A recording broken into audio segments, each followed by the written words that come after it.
మేఘాల్లో సన్నాయి రాగం మోగింది, మేళాలు తాళాలు వినరండి.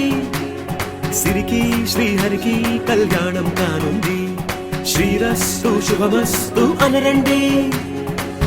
అచ్చ తెలుగింట్లో పెళ్లికి అర్థం చెప్పారంటూ, మెచ్చదగు ముచ్చట ఇది అని సాక్ష్యం చెబుతామంటూ, జనులంతా జై కొట్టేలా జరిపిస్తామండి. అందాల కుందనపు బొమ్మవని జత చేరుతున్న చంద్రుని, వందేళ్ల బంధమై అల్లుకుని చెయ్యందుకోవటే